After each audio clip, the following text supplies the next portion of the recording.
os seres que haviam sobre a face da terra, o homem, o animal, os répteis e as aves dos céus, foram extintos da terra. Ficou somente Noé e os que com ele estavam na arca. E as águas durante 150 dias predominaram sobre a terra. Oremos mais uma vez. Pai, a tua palavra foi lida e nós clamamos a ti agora. Fala ao nosso coração, que o teu Santo Espírito abra o nosso coração, faça do nosso coração uma terra fértil para a tua palavra. Gere em nós mudança, gere em nós cada vez mais amor e temor diante do Senhor. Dá-me fidelidade, Pai, na exposição da tua palavra. É o que nós te pedimos, no nome do teu amado Filho Jesus Cristo, o nosso Senhor e Salvador. Amém. Meus irmãos, faz tempo que eu não faço o que eu farei hoje. Então já peço a sua paciência, porque hoje eu terei algumas citações, e algumas citações grandes. E quando eu for fazer a maior de todas, eu vou justificar a razão. Já vou antecipar, a razão da grande citação é a incompetência do vosso pastor. Tá bom? E aí vocês já fazem, vocês concordam, já entendem, faz sentido. Mas eu creio que ninguém que está cá conosco gosta de ser enganado. Não importa como, eu tenho certeza de que você já foi enganado. E seja pelas fotos de anúncios, de redes de restaurante, eu não sei se você se decepciona quando, por alguma razão, você precisa passar naquela rede famosa de fast food, você olha aquele baita hambúrguer desse tamanho, eu me decepciono, porque eu tenho fome. A hora que você chega lá, ou então você olha o gelado deles, um monte de chocolate, caldo, a hora que você olha, você mal vê o pote. Seja pelas propagandas de roupa, que no corpo dos outros fica perfeito, mas no nosso não fica daquele jeito. Seja por promessas feitas e não cumpridas, uma proposta de emprego, seja os votos do seu casamento, ou propostas, ou coisas que foram feitas, promessas que foram feitas a você, que até te levaram a mudar de país. Uma proposta de um bom emprego, uma nova vida, uma vida mais fácil, cá em Portugal, e quando você chegou cá, não era bem assim. Seja pelo mecânico da sua viatura, que inventou vários problemas, e lá no Brasil nós dizemos a rebimboca da parafuseta, ou seja, algo que ninguém sabe o que é, mas sempre é um problema que te custa mais caro no final. Ou seja, pelo acordo que você fez com o seu senhorio, e o seu senhorio resolveu não cumprir o acordo contigo. Te botou para fora de casa antes do contrato estabelecido, não devolveu aquilo que era de direito e que tinha sido acordado. Seja por aquelas pessoas a quem você mais ama e que na sua frente falam algumas coisas e nas suas costas falam mal de você. Eu tenho certeza que você já passou por alguma relação, uma situação desse tipo. E eu creio que se você é um pouco parecido comigo, a sua reação pode ter variado entre desilusão, decepção, tristeza, raiva e ódio. Não importa como, nós não gostamos de ser enganados. E por isso, hoje, eu quero enfatizar com os irmãos a doutrina do pecado na pregação, na exposição do texto. Porque o pecado, ele é um grande enganador.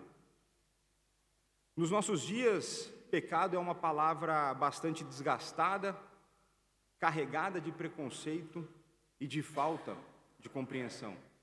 A doutrina do pecado é, com certeza, uma das doutrinas menos compreendidas, fora e dentro da igreja.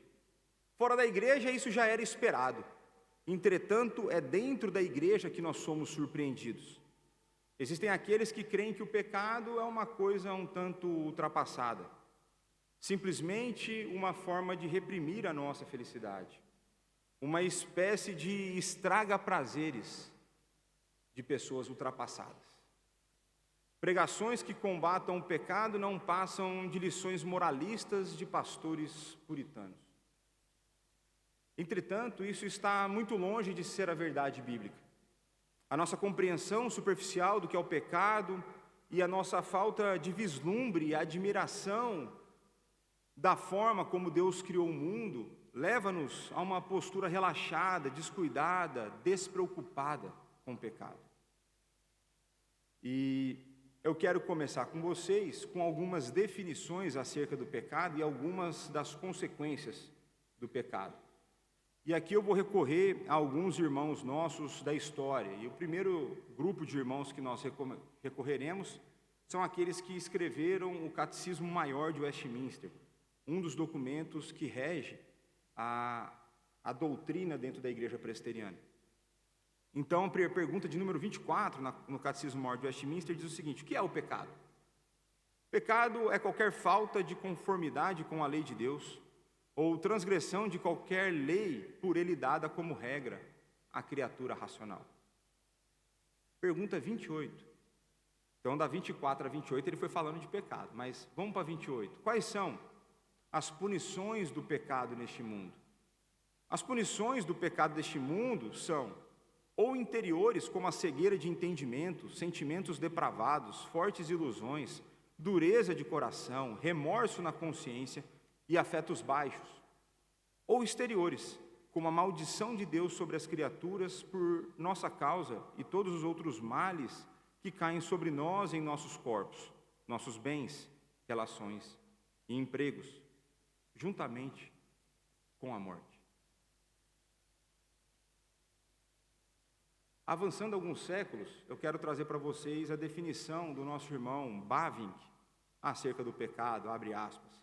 Embora o pecado seja assustadoramente multifacetado, com incontáveis dimensões morais, em seu coração, ele é uma revolta religiosa contra Deus.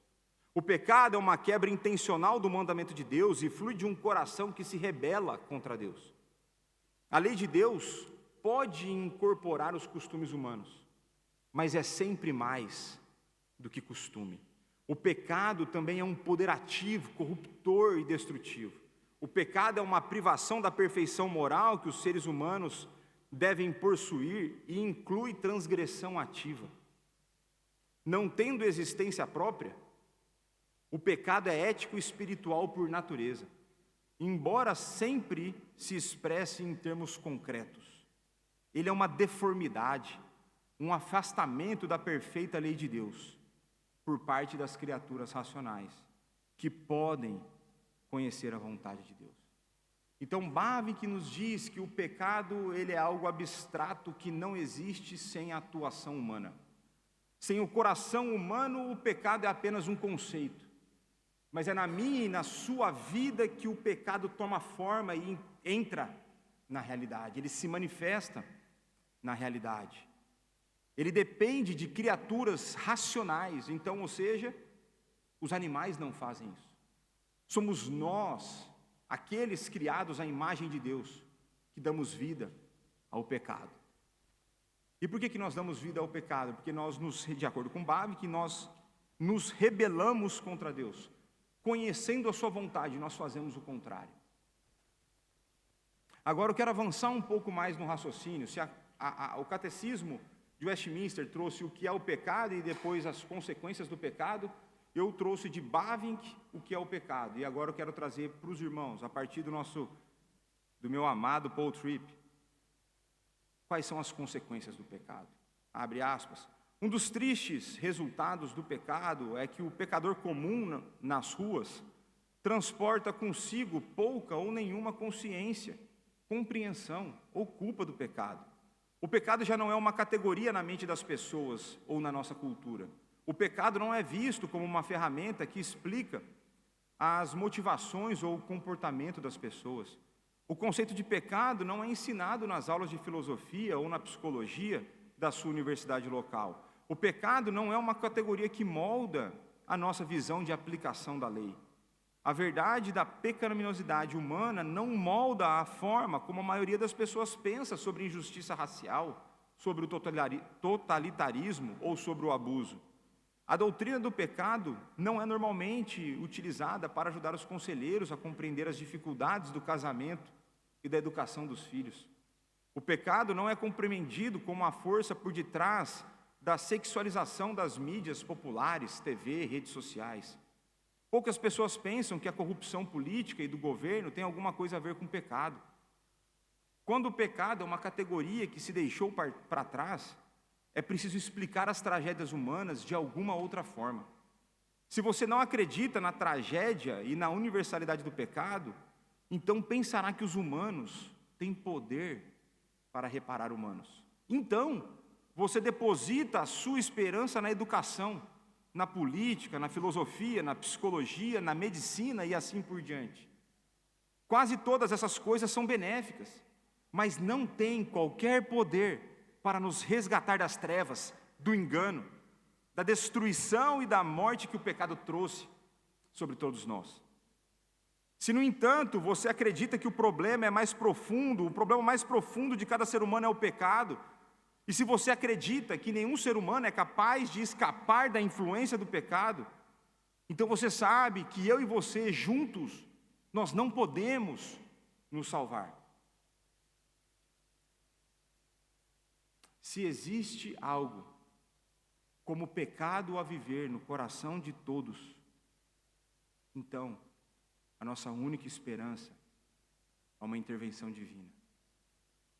O pecado é a bomba definitiva, deixando um rastro de destruição no seu caminho. O pecado é a pandemia suprema a infectar todos, deixando todos doentes. O pecado é a maldição suprema a sentenciar todos à morte. O pecado é o engano supremo que lhe conta as mentiras intermináveis e faz promessas que não pode cumprir. O pecado é a interrupção final a mudar a história humana para sempre. Fecha aspas.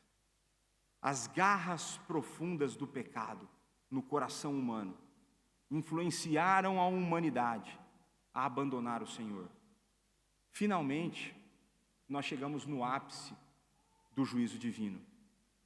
As águas triunfaram, a destruição da criação pelas águas.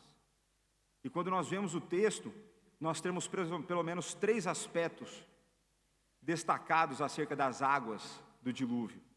O primeiro ponto é: existe um foco na quantidade de água. Existe um foco no resultado das águas. E existe um foco na duração dessas águas. Quantidade, destruição e tempo. Vejamos então, o pecado entrega mais do que promete.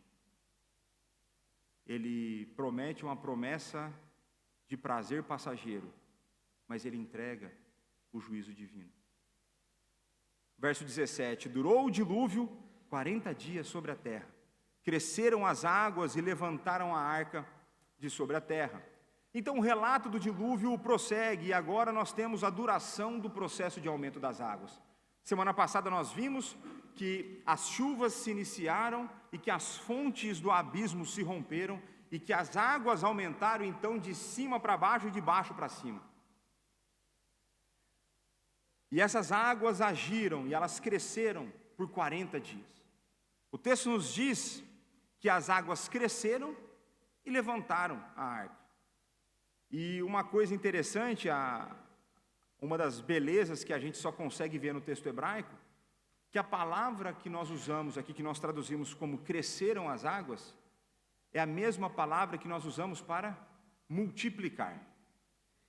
Ou seja, as águas multiplicaram. Sei por que isso é interessante, porque é essa mesma palavra que Deus usou para relatar a bênção dele sobre o povo. Sejam fecundos e multipliquem-se. O relato bíblico, com o uso da sua estrutura em hebraico, nos remete a Gênesis 1. E a palavra que fora usada para evidenciar a bênção de Deus, a multiplicação dos seres viventes e homens em Gênesis 1, agora evidencia a maldição divina. A palavra agora é usada para enfatizar o poder das águas e a eliminação dos seres viventes. Finalmente, o pecado deu as suas caras. Finalmente, o pecado mostrou o que de facto ele entrega. finalmente o pecado mostrou, se a gente pudesse dizer assim, quem ele de facto é. O pecado é um grande enganador, pois promete prazer, mas no fim o que ele entrega é destruição. A promessa da serpente era de autonomia. Quando nós voltamos para Gênesis 3, a promessa da serpente era de autonomia e autossuficiência através do pecado. Entretanto, pela sua essência egoísta, o pecado entregou escravidão e morte. Predominaram as águas e cresceram sobremodo na terra. A arca, porém, vogava sobre as águas. O texto de hoje, nesses poucos versos que nós lemos, está marcado por recursos de ênfase. As águas não apenas levantaram a arca, elas predominaram e cresceram sobremodo na terra. A palavra traduzida por predominaram é uma palavra de cunho militar. Quando um exército sobrepõe, derrota, subjuga o outro. É a ideia de triunfo na batalha. Então, o texto mostra-nos que o juízo prometido por Deus foi cumprido. As águas triunfaram, derrotaram, eliminaram, mataram, exterminaram tudo que tinha vida. Isso nos mostra que não há quem possa derrotar a ira divina. Isso nos mostra que aquilo que o pecado entrega, Deus destrói. Diante dessa cena de muitas águas, a arca é descrita como aquela que flutua, ela vogava por sobre as águas. Seja o seu destino eterno, seja o seu destino geográfico. O futuro de Noé não está nas suas mãos. Ele não tem um leme para navegar, ele não tem velas para conduzir a arca. O seu destino está completamente nas mãos de Deus. E prevaleceram as águas excessivamente sobre a terra, e cobriram todos os altos montes que havia debaixo do céu. Novamente vemos a ênfase no triunfo das águas. Se antes o volume absurdo das águas foi mostrado pelos verbos cresceram e predominaram, agora nós temos a quantidade de águas sendo mostrada por aquilo que elas foram capazes de fazer. Elas foram capazes de cobrir todos os altos montes da face da terra.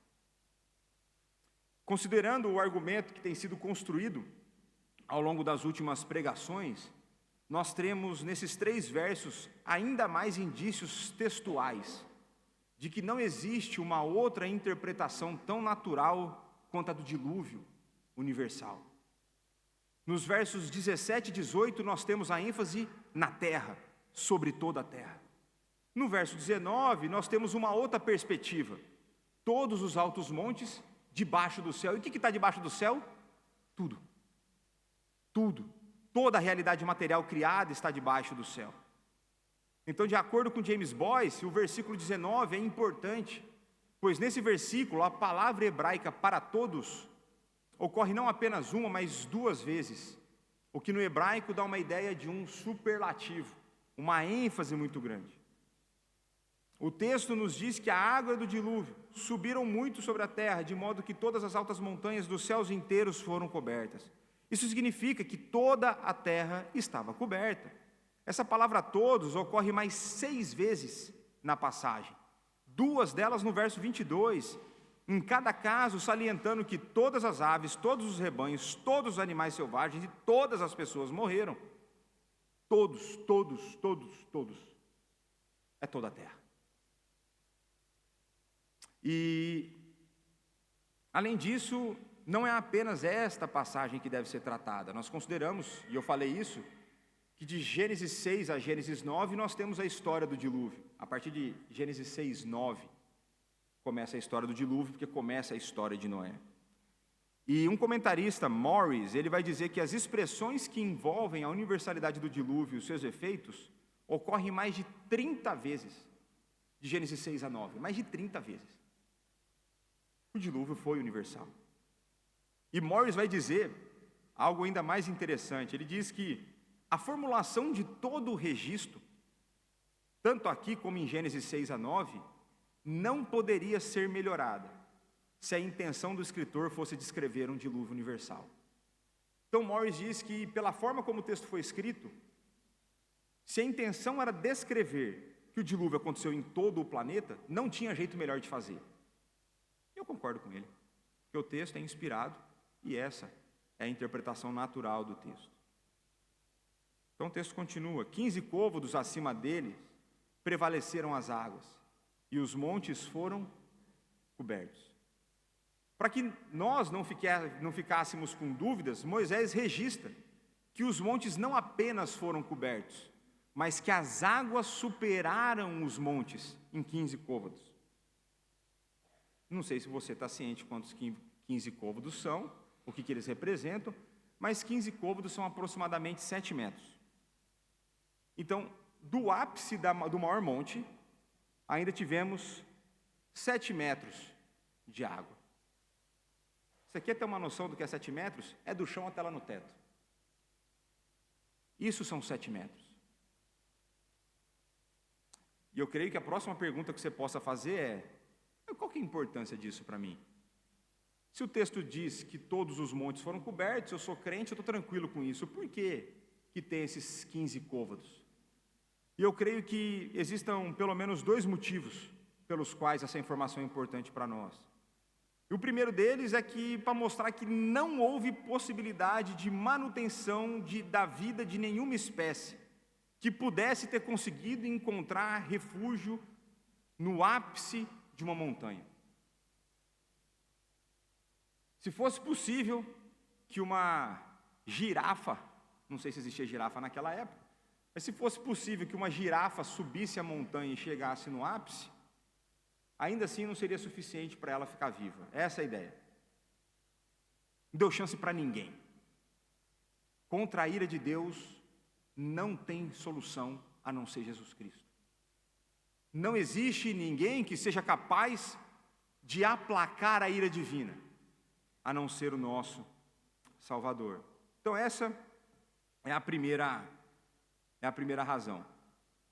E o segundo motivo que eu entendo é que era necessário, eu não sei quantos de vocês já andaram de barco, é necessário que houvesse então um volume de águas que fosse possível que a arca flutuasse sem que ela ficasse enroscada nas montanhas. Se você não andou de barco ainda, pode ser um barco pequeno, a remo, enfim. Se você tiver alguma dúvida, pergunta para o capitão de mar e guerra aqui, o Marco, e o presbítero Marco, ele vai poder te explicar. Você sobe no barco, o barco afunda um pouco. E a arca afundou um pouco. Mas com 7 metros, ela não se enroscou em nenhum canto. Ela literalmente ficou ao léu. Não a mim, mas ao léu. E eu creio que seja importante eu fazer mais algumas observações adicionais acerca desse verso, que tem a ver tanto com a ideia da universalidade, e aí são aquelas 3 palavras que eu tenho falado com vocês, especialmente para as crianças, que é a ideia da universalidade, historicidade e necessidade. Eu creio que aqui é importante, e a gente vai conseguir pensar sobre a universalidade e sobre a historicidade com algumas informações. Eu não tenho dúvidas de que o dilúvio aconteceu e de que ele foi universal. Eu estou tranquilo com isso. Mas eu creio que a gente precisa pensar melhor sobre alguns elementos, sobre algumas objeções que são levantadas contra o dilúvio. Algumas vezes as pessoas levantam objeções acerca, então você está a dizer que o Everest, o pico mais alto do mundo, foi coberto pelas águas? A minha resposta, ela tem que ser honesta, eu vou dizer, se ele existisse na época, ele foi coberto. Agora eu não sei se ele existia. Mas como assim? E é aí que a gente precisa pensar. Quando nós lemos o relato da criação, quando Deus ele faz a separação da água e da terra seca, quantas porções de terra seca surgem? Eu não sei na sua Bíblia, mas na minha diz uma.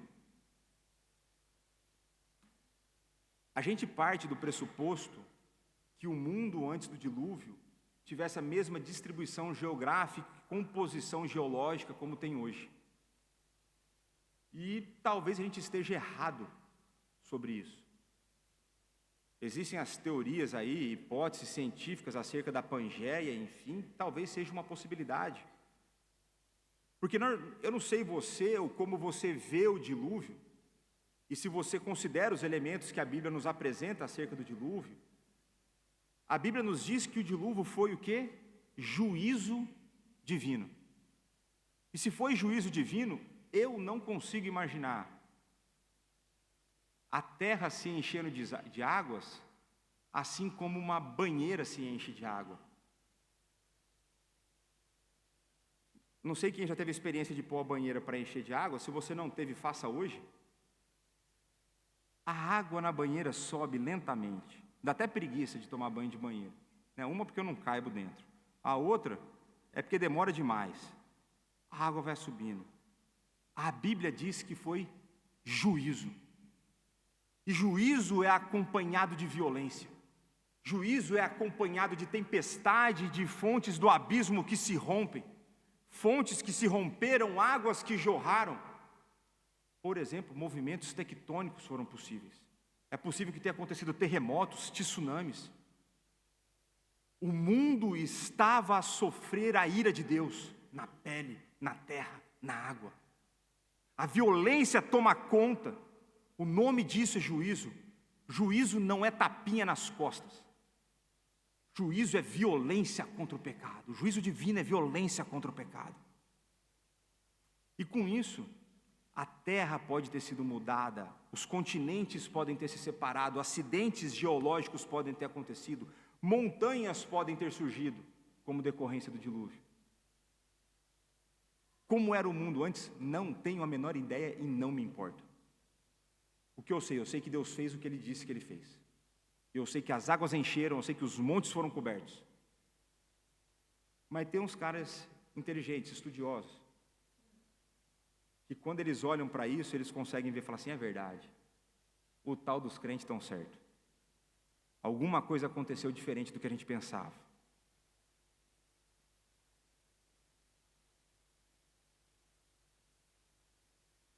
E quando nós começamos a pensar mais sobre a historicidade do dilúvio, a gente acaba por pesquisar alguma coisa, houve uma pregação ali, leu um comentário lá, enfim, eu me deparei com um pastor que eu tenho como referência, que é o pastor Augusto Nicodemos, e ele vai citar algumas coisas que apontam para essa universalidade e historicidade do dilúvio. E uma delas, não sei se os irmãos sabem, mas existem mais de 200 relatos em culturas diferentes ao redor do mundo que falam de um dilúvio. Esses relatos, se o dilúvio tivesse sido local, esses relatos deveriam estar centralizados. Contudo, entretanto, todavia, existem relatos do dilúvio em tribos indígenas no Brasil. E vou dizer uma coisa para você, os caras não pegaram. Veja, não tinha WhatsApp. A tribo indígena não alcançada, não civilizada, não entrou numa aeronave para visitar outro país. Eles não foram na biblioteca para ler os relatos babilônicos sobre o dilúvio. Mas mais do que isso, na Austrália também tem, nas ilhas do Pacífico também tem. Se você for ler um livro chamado Alegrem-se os Povos, do John Piper, você vai ver que existem outros povos que têm o mesmo relato do dilúvio ainda hoje. Você chega em povos não alcançados, tribos não civilizadas, primeiro contato com a humanidade, eles têm um relato do dilúvio. E me fala como que a gente arquiteta a disponibilização da informação ao redor do mundo desse jeito? Só se a gente tiver uma origem única. E eu vou falar para você, se demorou a gente não vou entrar em discussões históricas, né? Não vou citar nome aqui, mas se demorou para o Tuga sair daqui e achar o Brasil,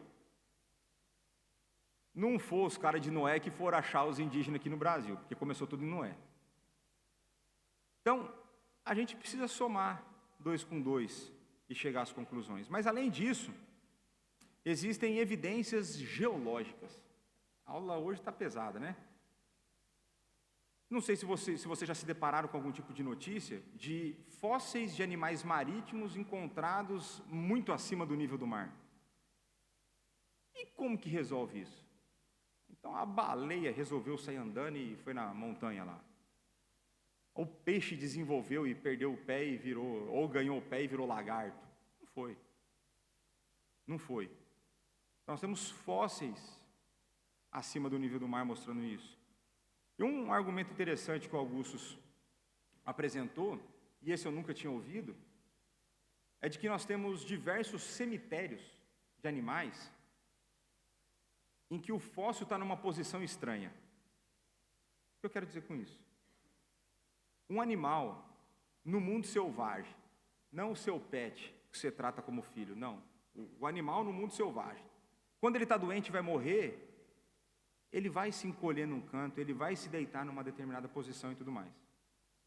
Alguns dos fósseis que foram encontrados são de animais em posições inusitadas, como se esses animais tivessem sido pegos de surpresa, enterrados subitamente, como se uma avalanche os tivesse pegado. E existem vários cemitérios desse tipo. Existe muito mais evidência, e a gente não precisa de evidência, tá? Deixar uma coisa bem clara, nós não precisamos de evidência. A palavra de Deus é a verdade, mas a evidência vai colaborar com aquilo que é verdade, né? E existe muito mais evidência que justifica a existência de um movimento, de um evento catastrófico que arrebentou com as estruturas do mundo. O nome dele, juízo divino, expressado através do dilúvio. Então, vamos voltar para o texto. E agora prestem atenção na leitura e na ênfase que o pastor vai dar. Então, pereceu toda a carne que se movia sobre a terra, tanto da ave como de animais domésticos, animais selváticos, todos os enxames e criaturas que povoam a terra, todo homem. Tudo que tinha fôlego de vida em suas narinas, tudo que havia em terra seca morreu. Assim foram exterminados todos os seres que havia sobre a face da terra. O homem e o animal, os répteis e as aves dos céus foram extintos da terra. Ficou somente Noé e os que com ele estavam na arca. Talvez uma das perguntas que você possa fazer, e eu recebi essa pergunta, é: qual que é a razão de repetir basicamente a mesma coisa em 3 versos diferentes? Basicamente fala do fim da vida, de que tudo foi destruído e que era sobre a terra. E eu vou chegar lá. As ameaças feitas por Deus em Gênesis 6:7 e 7:4 foram cumpridas. E os recursos de ênfase continuam a ser utilizados nesses 3 versículos. Existe a ênfase na terra, nos 3 versos. Existe a ênfase nos seres viventes, nos 3 versos. Entretanto, existe uma ênfase mais marcada por uma progressão na forma como o autor descreve a morte. Então, quando nós olhamos no verso 1, pereceu toda a carne. No verso 22, tudo que tinha fôlego de vida em suas narinas morreu. Verso 23, todos os seres vivos foram exterminados. Eu não sei você, mas quando eu olho pereceu, me parece como um alimento que eu deixei em casa e ele simplesmente estragou, passou a data de validade e ele pereceu. Por isso, muitas vezes, quando nós pedimos doações de alimentos, nós falamos de alimentos não perecíveis. Pereceu. Passou a data. O autor fala assim: não é pereceu do jeito que você está pensando, não. Eles morreram. Eles morreram. Mas também não foi morte natural, eles foram exterminados. Eles foram vanidos. Acabou. Existe uma progressão para que nós possamos compreender a maneira como Deus odeia o pecado e a maneira como Ele recompensa o pecador. Deus, Ele recompensa. O problema é se Ele te recompensar pelas suas obras. Por isso que nós precisamos estar em Cristo, para que nós sejamos recompensados pelas obras dEle. Aqueles que estão em Cristo são recompensados pelas obras de Cristo.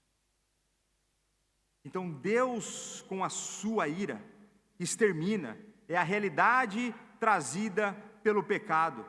Ele promete autonomia, ele promete autossuficiência, e ele entrega escravidão e morte.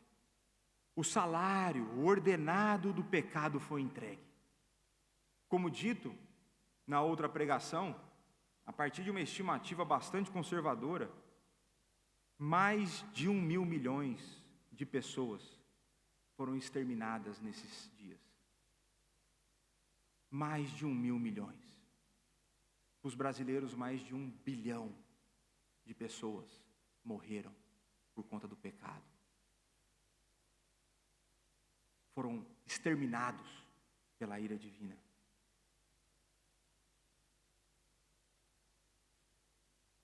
Se não existisse a parte final do verso 23, não haveria esperança para nós. Mas junto com juízo e julgamento, eu falei para vocês das 2 batidas da história da redenção, junto com juízo e julgamento, vem a graça e a salvação. Ficou somente Noé e os que com ele estavam na arca. Havia esperança.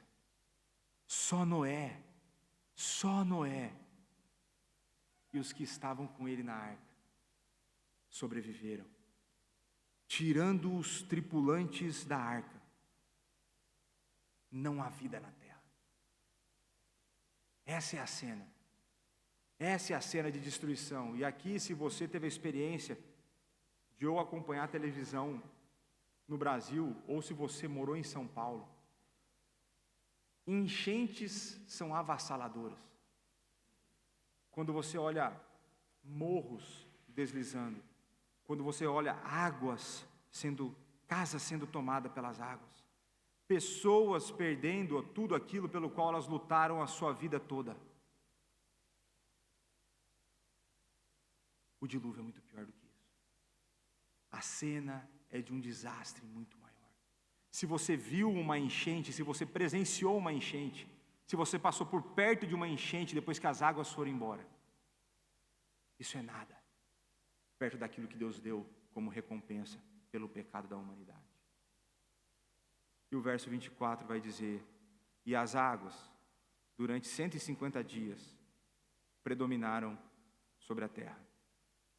Se você gosta de filmes assim como eu gosto, se você gosta de filme bom e clássico, eu tentei imaginar a cena desse verso, e me veio um filme à cabeça, do Kevin Costner, Waterworld. Se você não assistiu, vá assistir, é entretenimento maravilhoso. Tem um monte de besteira lá em termos de o cara desenvolve, enfim, evolui, é interessante. Mas é você olhar para o lado e você só vê água. A terra torna-se o maior poder, o maior material para você comprar coisas. Não é mais dinheiro, não é mais dólar, não é mais euro. São gramas de terra.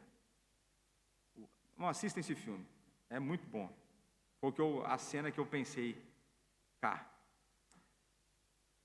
Agora sim, parece que nós estamos no primeiro dia da criação, só que tomando a contramão. No caminho contrário, no caminho reverso, nós voltamos praticamente ao primeiro dia da criação. O processo de destruição estava concluído. Um comentarista judeu, Cassuto, ele comenta: o parágrafo termina com uma imagem inspiradora das águas poderosas cobrindo toda a terra. Vemos água em todo canto, como se o mundo tivesse regressado ao seu estado primitivo no alvorecer da criação.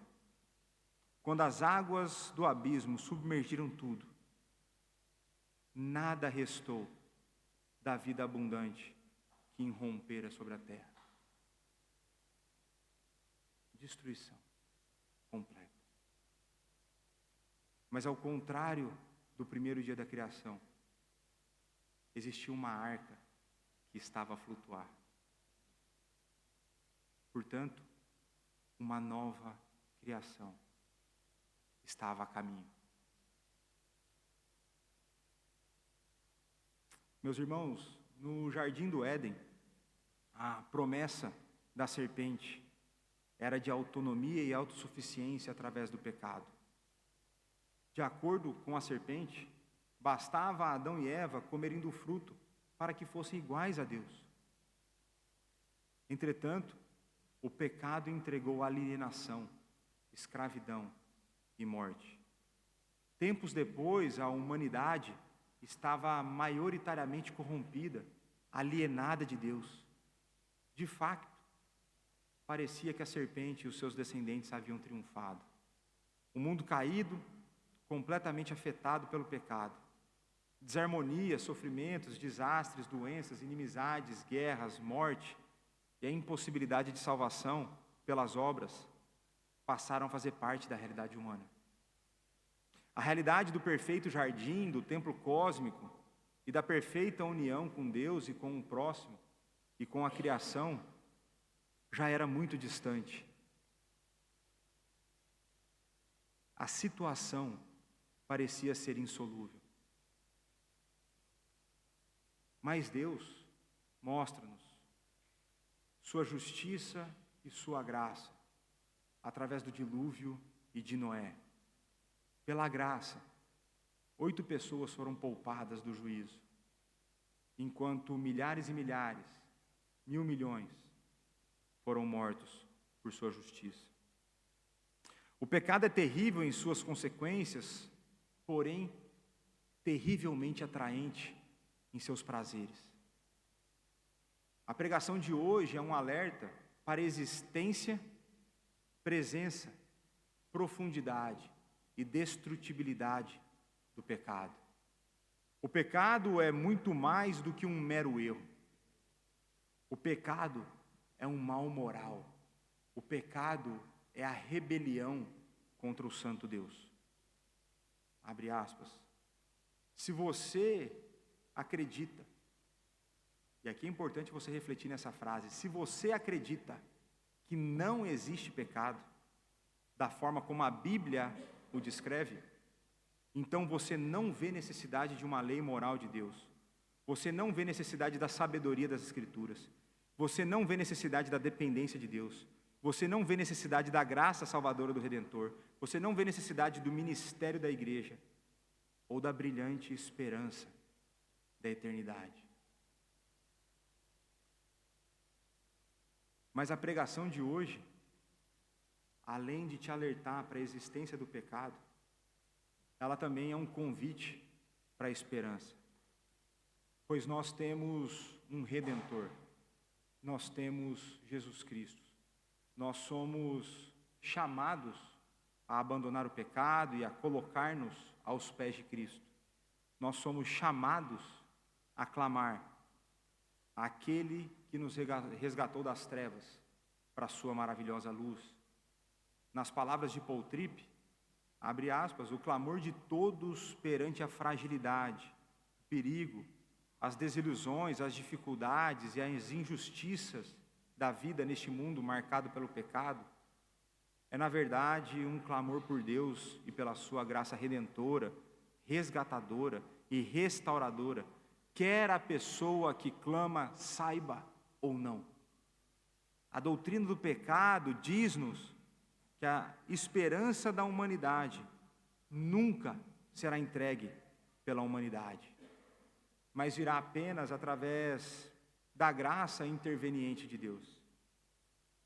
Se você acreditar nessa verdade, isso mudará fundamentalmente a forma como você vê, como você se vê, como você vê o que você precisa, o seu pensamento sobre o significado e o propósito da vida, a sua visão do certo e do errado, a sua perspectiva sobre o que é verdadeiro, sobre o que é falso, onde você procura conforto e força, o que é importante para si e o que não é, e onde você pode encontrar esperança verdadeira, firme e duradoura.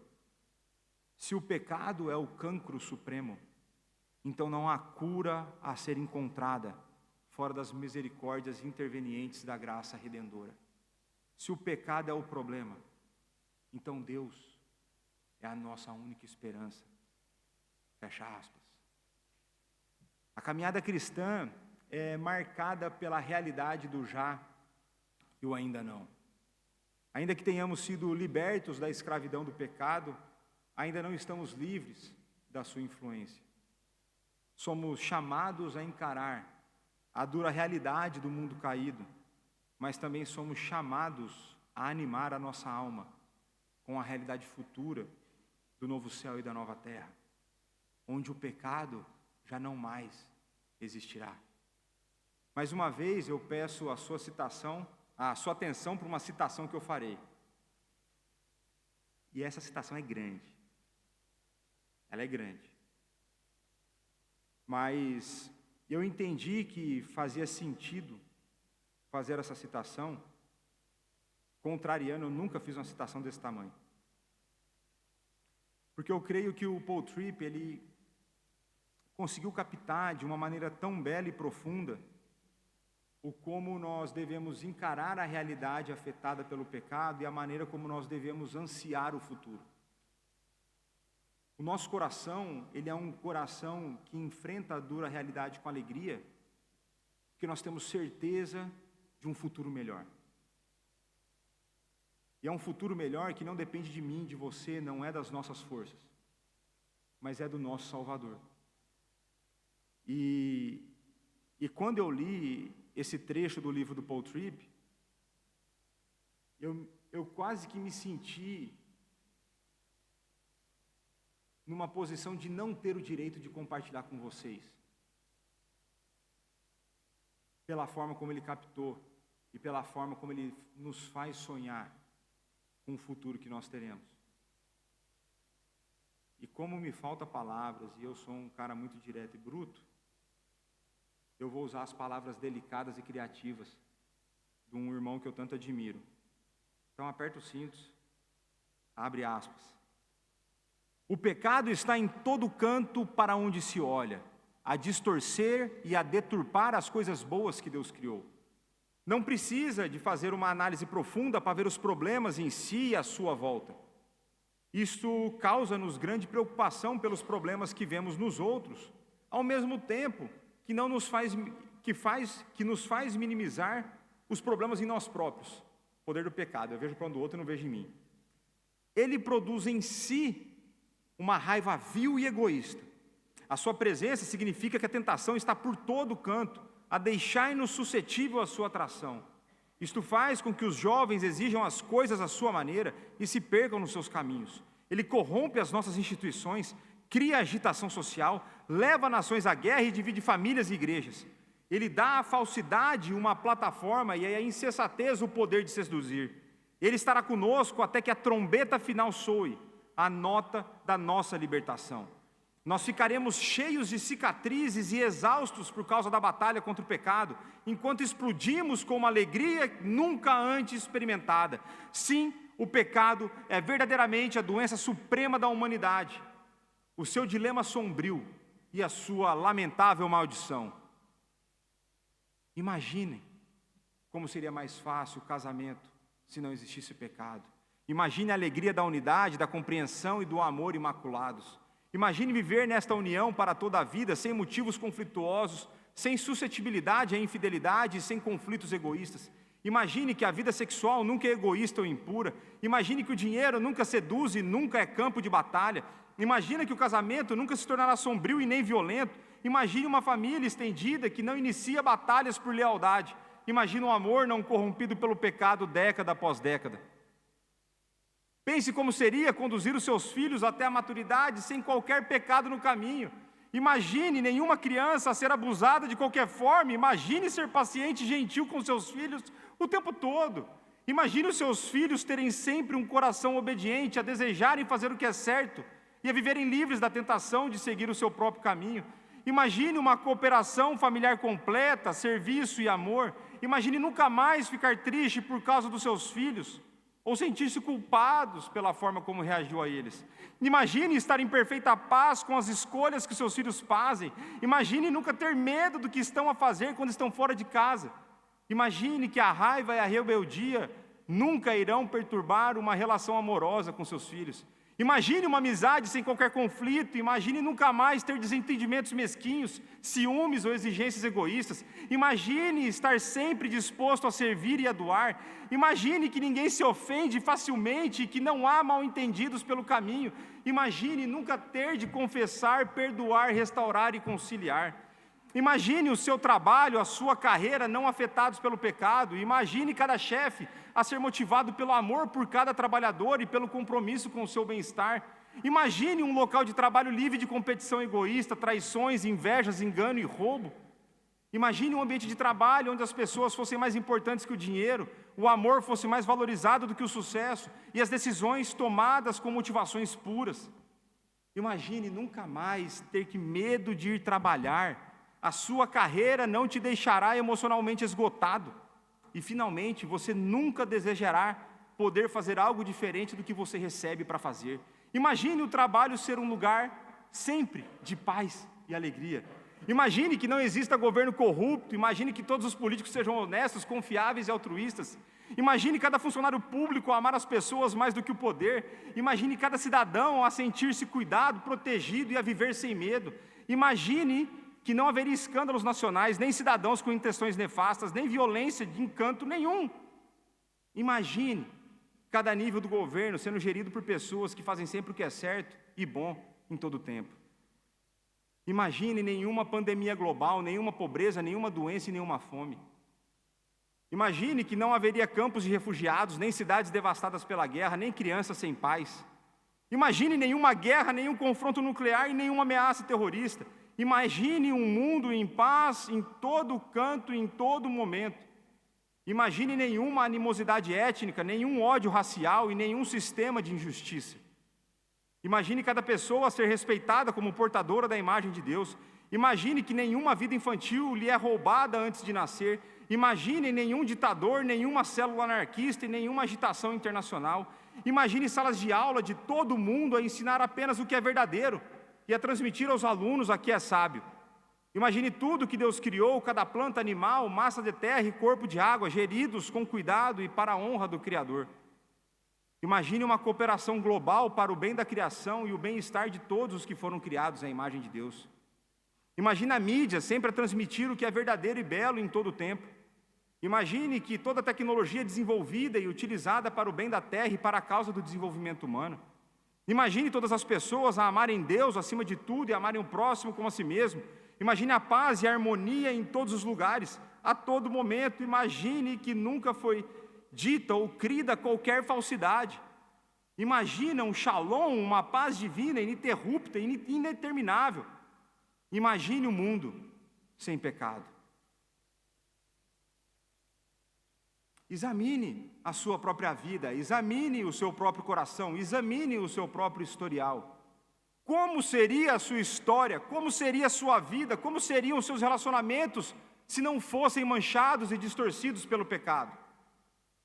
Imagine fazer tudo com o coração puro, de amor e adoração a Deus. Imagine nunca se zangar injustamente. Imagine nunca dizer uma palavra que não fosse motivada pelo amor e pelo desejo de dar graça ao ouvinte. Imagine nunca querer ser o centro das atenções. Imagine nunca ser atraído por aquilo que está além dos limites de Deus. Imagine amar sempre o que é verdadeiro e dizer sempre a verdade.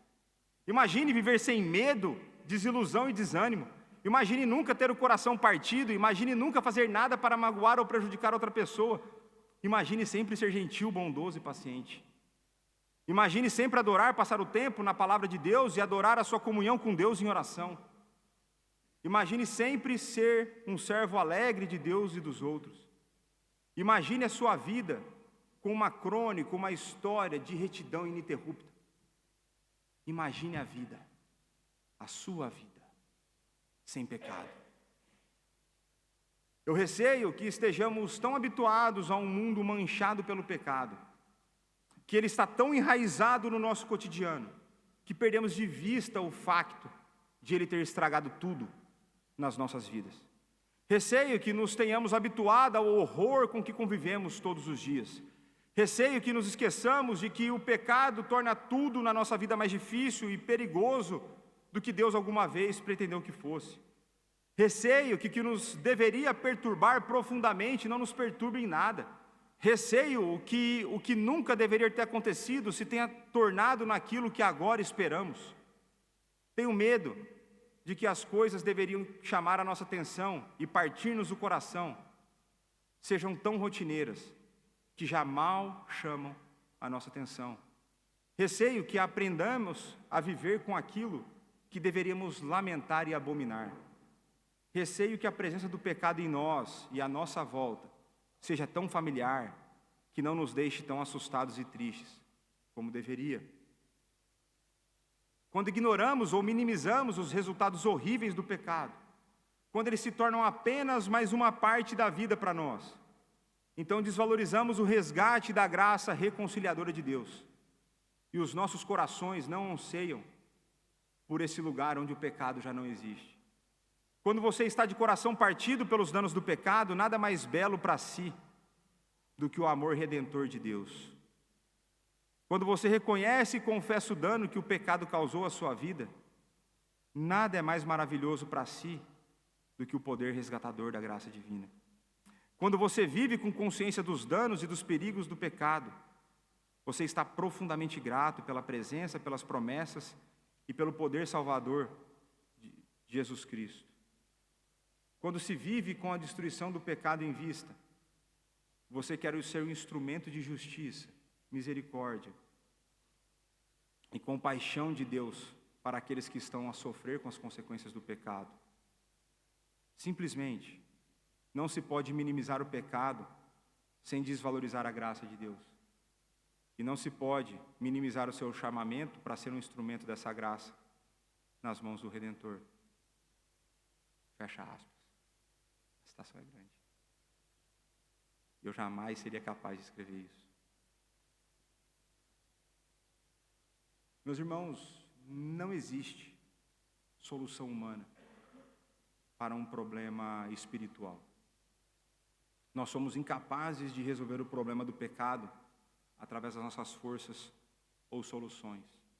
Para aqueles que são mais antigos, como eu, John Lennon imaginou um mundo sem céu e sem inferno, sem países e sem religiões, sem posses, sem ganância ou fome.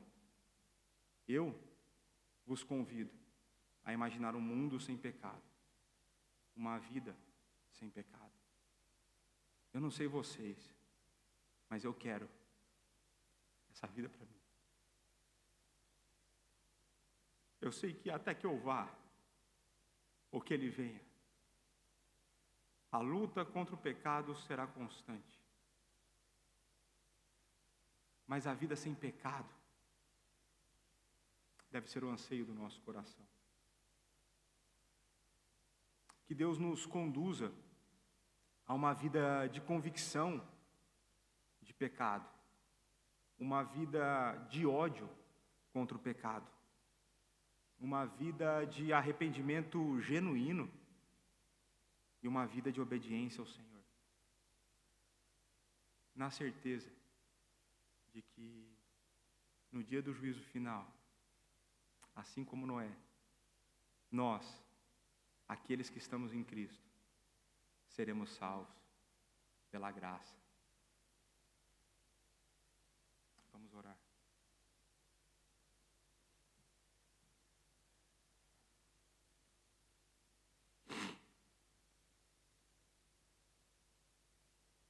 Pai, diante do teu terrível juízo, o nosso coração treme. Diante do teu terrível juízo, nós tememos. Dá-nos um coração que tema somente o teu nome. Dá-nos um coração que odeia o pecado. Dá-nos um coração que ame ao Senhor acima de todas as coisas. Dá-nos um coração que ama o nosso próximo. Dá-nos um coração que consiga enxergar os seus próprios pecados. Dá-nos força para que lutemos contra os nossos pecados. Dá-nos triunfo na batalha da santificação. Dá-nos o usufruir da sua graça pelo agir do Espírito Santo. Dá-nos o cada dia mais sermos mais parecidos com teu Filho. Dá-nos um coração desejoso de uma vida de santidade. Dá-nos um coração que enxerga o mundo por aquilo que ele é. Um mundo caído, afetado pelo pecado. Dá-nos um coração que não relativiza as circunstâncias. Dá-nos um coração que enxerga os efeitos da queda. Dá-nos um coração que se espanta com os horrores do pecado. Dá-nos um coração que se espanta com a beleza da graça e da salvação. Dá-nos um coração que ama mais a Ti, a Tua palavra, a vida de oração. Dá-nos um coração que sonha com o futuro sem pecado, que busca viver esse futuro no tempo presente. Dá-nos ser melhores filhos, pais, irmãos, tios, netos. Dá-nos o ser melhores profissionais, patrões, funcionários. Dá-nos o ser melhores crentes. Dá-nos o ser melhores amigos, cônjuges. Dá-nos o brilho da luz de Cristo. Dá-nos o viver de uma maneira que honre o Teu nome. Dá-nos a esperança que descansa na obra que nos livra da ira vindoura. Dá-nos um coração que confia e deleita em Jesus Cristo, em nome de quem nós oramos, gratos por aquilo que o Senhor tem feito e certos de que o Senhor muito ainda irá fazer. Amém.